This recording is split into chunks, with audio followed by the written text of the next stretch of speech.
स्वामिये शरणम अय्यप्पा पथनम थिट्टाइले एंडे सहोदरी सहोदरनमारे एल्वा वरकुम अंडे नमस्कारम। आज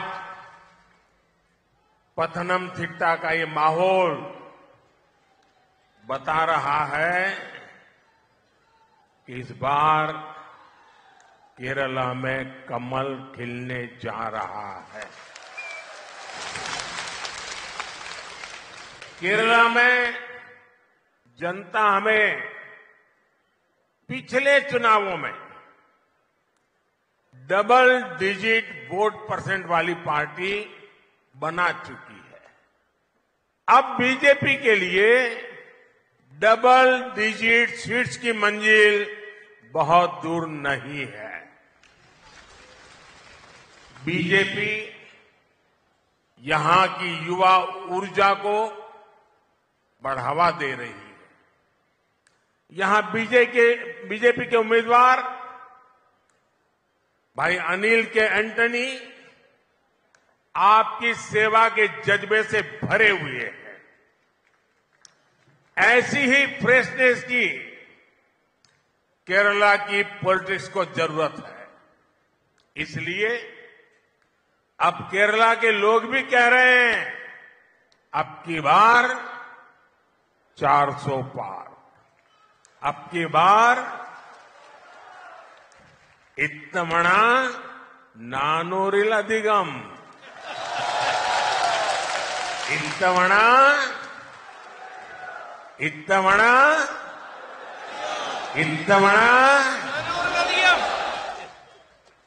ഇവിടെ വന്നപ്പോഴ് നിങ്ങളുടെ ഈ ഇളകി പറയുന്ന അന്തരീക്ഷം കണ്ടപ്പോഴ് ഒരു കാര്യം ഉറപ്പായി, ഈ പ്രാവശ്യം കേരളത്തില് താമര വിരിയുമെന്നുള്ള കാര്യം ഉറപ്പായി.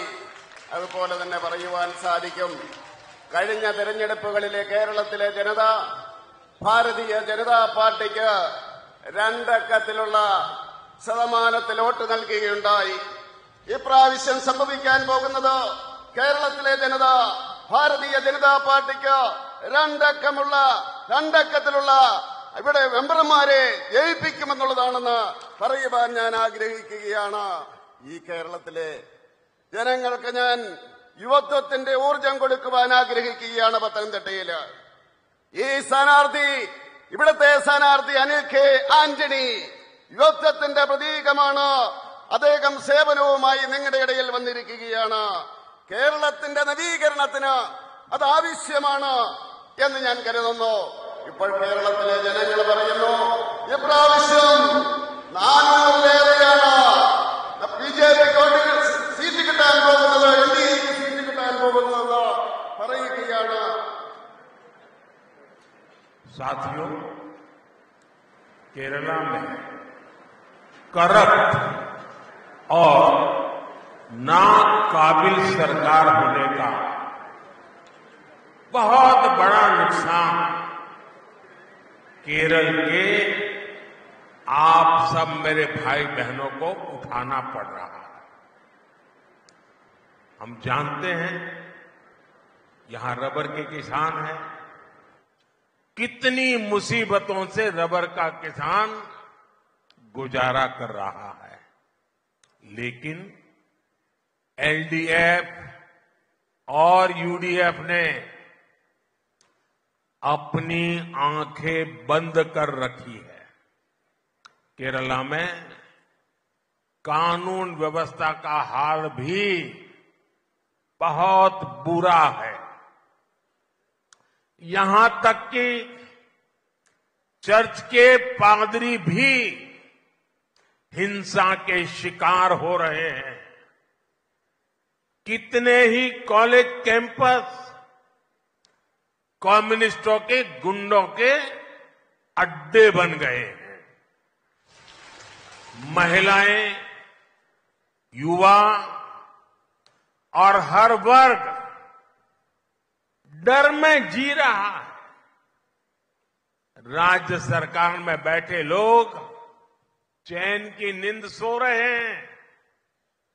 केरला को इन समस्याओं से छुटकारा तभी मिलेगा जब एक बार कांग्रेस, एक बार एलडीएफ, ये जो मिली भगत का चक्कर चल रहा है ना, वो चक्कर जब टूटेगा तब जाकर के आपको न्याय मिलेगा।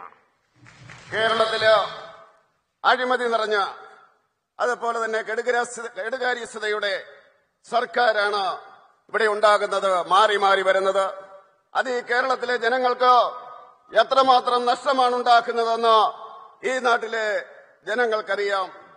ഇവിടെ കേരളത്തിലെ റബ്ബർ കർഷകരുണ്ട്.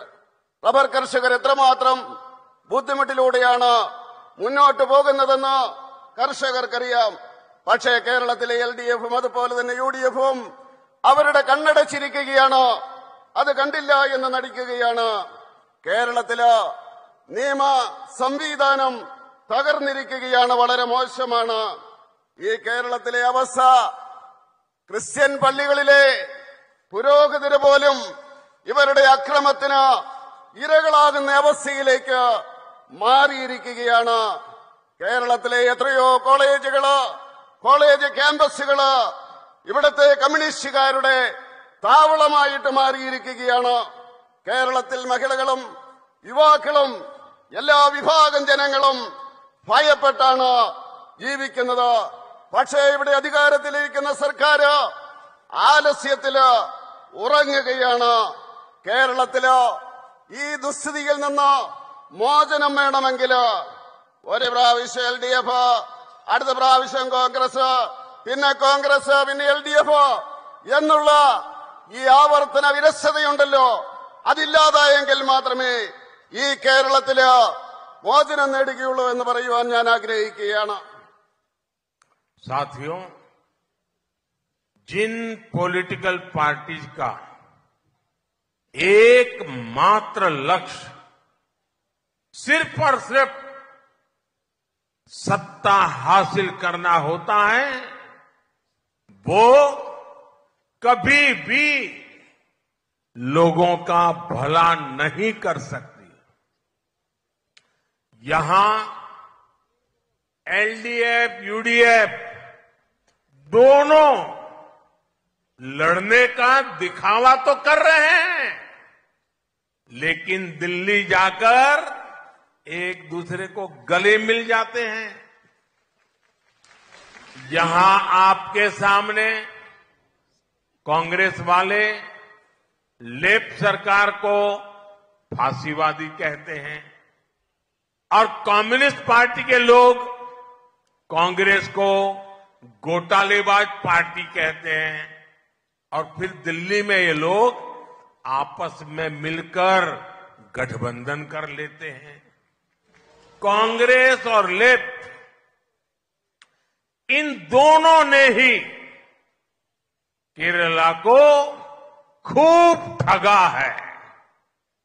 इस खेल को केरला के लोग अब समझ गए हैं। खास करके मेरी माताएं बहनें, मेरे नौजवान उनके इस खेल को बराबर समझ गए हैं। ഈ കേരളത്തില് അധികാരത്തിൽ വരുന്നതിന് വേണ്ടി മാത്രം പ്രവർത്തിക്കുന്ന രാഷ്ട്രീയ കക്ഷികളാണ്.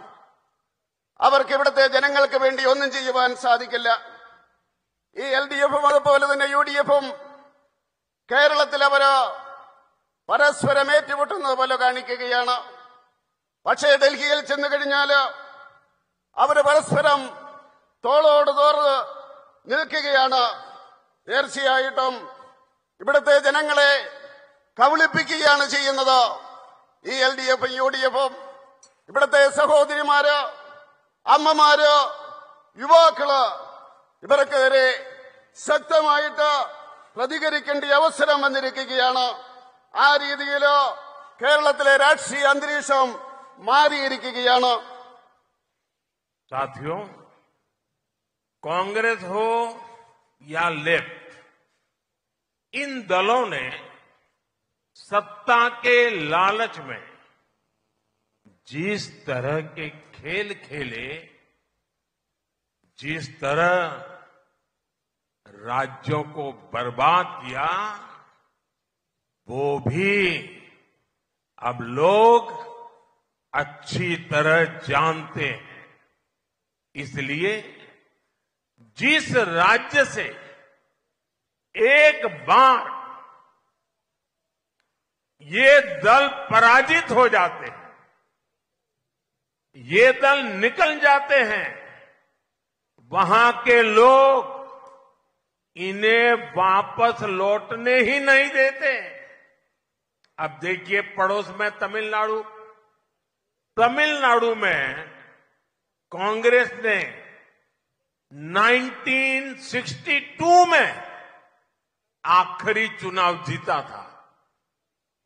यूपी, गुजरात, बिहार में भी कांग्रेस ने 4 दशक पहले, 4 डेकेड पहले आखिरी चुनाव जीता था।